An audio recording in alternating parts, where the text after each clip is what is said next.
Нийслэлийн хэмжээнд мод тарих ажил идэвхтэй өрнөж байна. Бүх нийтээр мод тарих үндэсний өдрийн хүрээнд кино урлагийн дээд сургуулийн удирдлагууд болон оюутан сурагчид мод тарилаа. Бүх нийтийн байгаль орчноо цэцгэлэн хөгжүүлэх үйл ажиллагаанд Баянзүрх дүүргийн засаг даргын орлогч Батцагт болон Ахитэмж Гаригтгүүнаар оролцсон юм а.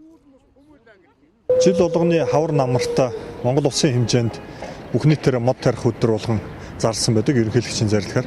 За үүний дагуу өнөөдөр бас Баянзүрх дүүргийн зүгээс тийм ээ. За манай кино үйлдвэрлэлийн сургуулийн зүгээс бас бид нар хамтраад бас мод тарих өдрийг бас тэмдэглэн өнгөрүүлж байна.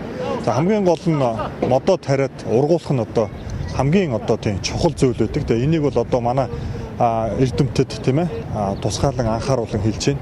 Өнөөдрийн одоо энэ кино үйлдвэрлэлийн дээд сургууль дээр болж байгаа арга хэмжээ маань бол одоо яг шинжлэх ухааны үндэстэйгээр тийм ээ яг энэ байгаль орчныг экологийн тэнцвэртэй байдлыг хадгалах зорилгоор энэ модыг одоо хэрхэн яаж ургуулах вэ те энэ одоо ажлыг одоо бас санаачилж оюутнуудад бас лекц мэдээлэл баримтат кино хөрвүүлж байгаа бас онцлогтой байгаа тийм.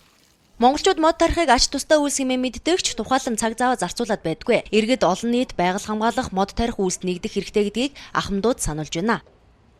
Тарьсан модоо заавал арчилж явах ёстой. Эхнээс нь зөв тарих ёстой. Нүхийн бол тодорхой гүнд дээрээс нь доор 50 литр юм уу 100 литр ус анхудаа тогтоод доошоо шингэх хүртэл дэрнийг нүхийн гүнзгийж гадна талаар нь хүрээ хийж ус гадагшаа халихгүйгээр ийм байдалтай анхны удаад одоо зөвлөж хэлэхэд зөв тарих асуудлыг эрхэмлүүл бидний тарьсан мод бүхэн ургаж чаднаа. Нэг мод тарих нь нэг насны буян гэж ярьдагч нэг мод ургуулах нь нэг насны ажил байдгийг мартаж болохгүй. Ухсан нүхэнд улаас хатгачгаад урган уу байна уу өөрөө мэдгээд орхичвол нэг насны буян биш харин эсрэгээрээ энэ яваа насны нүгэл болж ч мэднэ гэдгийг санаж явах хэрэгтэй гэлээ.